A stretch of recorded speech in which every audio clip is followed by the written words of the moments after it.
দয়ারি রাসূল নূরে ভরা মুখখানা রূপে অতুল দয়ারি রাসূল নূরে ভরা মুখখানা ইয়া রাসূলুল্লাহ ইয়া হাবিবাল্লাহ ইয়া রাসূলুল্লাহ ইয়া হাবিবাল্লাহ।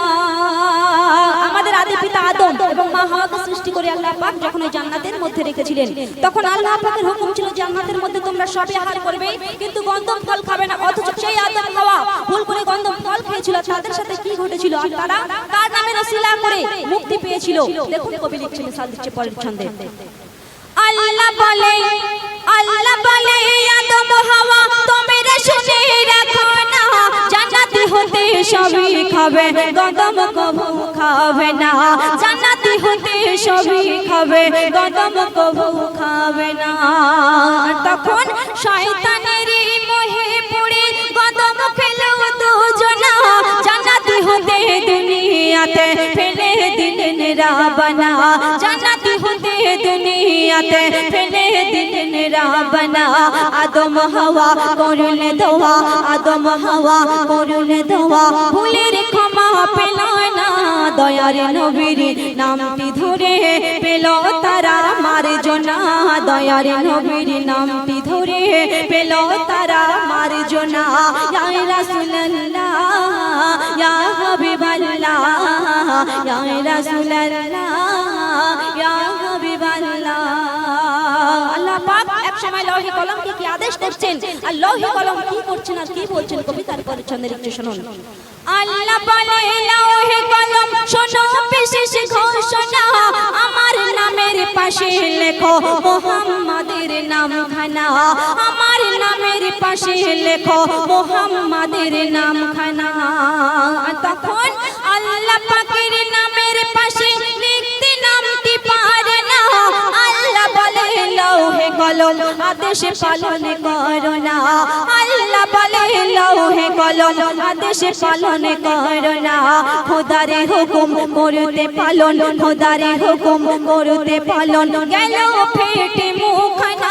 খোদার পাশে অবশেষে লিখল নবীর নামখানা। খোদার পাশে অবশেষে লিখল নবীর নামখানা। ইয়া রাসূলুল্লাহ ইয়া হাবিবাল্লাহ ইয়া রাসূলুল্লাহ ইয়া হাবিবাল্লাহ। একদিন এক ইহুদি আল্লাহর রাসূলকে বলছে যে তুমি তো নিজেকে নবী বলে দাবি করো, তুমি যদি আমার এই বেজবান ছেলেটিকে কথা বলাতে পারো তাহলে আমি কলেমা পড়ে মুসলমান হব, ঈমান আনব। তখন আল্লাহর রাসূল সেই বেজবানকে কি প্রশ্ন করেছিলেন আর বেজবান আল্লাহর রাসূলের প্রশ্নে কি উত্তর দিয়েছিল কবি একটু শোনাও। এক ইহুদি বলে নবীর শোনো নবী তো জাহান, আমার ছেলে বোবা কালা জন্ম থেকে বেজবান। আমার ছেলে বোবা কালা জন্ম থেকে বেজবান। তাই কথা যদি বলাও তারে আমি হব মুসলমান। নবী বলে আমি কে যে বলো হে বেজবান। নবী বলে আমি কে যে বলো হে বেজবান। আর তখন জবানে খুলে বাবা বলে তুমি শাহে মদিনা। কথা শুনে ওই ইহুদি পড়ে নিল কলেমা। কথা শুনে ওই ইহুদি পড়ে নিল কলেমা। ইয়া রাসূলুল্লাহ ইয়া হাবিবাল্লাহ ইয়া রাসূলুল্লাহ ইয়া হাবিবাল্লাহ।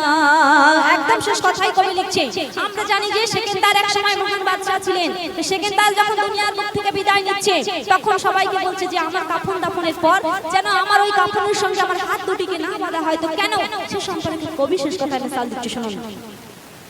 মরার আগে বলে গেলেন মহান বাদশা সেকেন্দার, ওর হাত দুটিকে কাফনে হতে বাইরে রেখো খবরদার। হাত দুটিকে কাফনে হতে বাইরে রেখো খবরদার। কেন আমায় দেখে যেন লোকে বলতে থাকে বারবার, খালি হাতে খাটিয়াতে যাচ্ছে চলে সেকেন্দার। খালি হাতে খাটিয়াতে যাচ্ছে চলে সেকেন্দার। তাই বলছে টাকার পিছে ছুটে মিছে সময় নষ্ট করো না। এ হাকিম প্রিয় নবীর দামানে কবু ছেড়ো হাকিম প্রিয় নবীর দামানে কবু ছিল না ইয়া রাসূলুল্লাহ ইয়া হাবিবাল্লাহ ইয়া রাসূলুল্লাহ ইয়া হাবিবাল্লাহ ইয়া হাবিবাল্লাহ। এখন ছোট্ট করে শোনাবো কমিটির যে সমস্ত যুবক ভাইরা তাদের কিছু নাম দিয়েছিল, আমি সেই কয়েকটি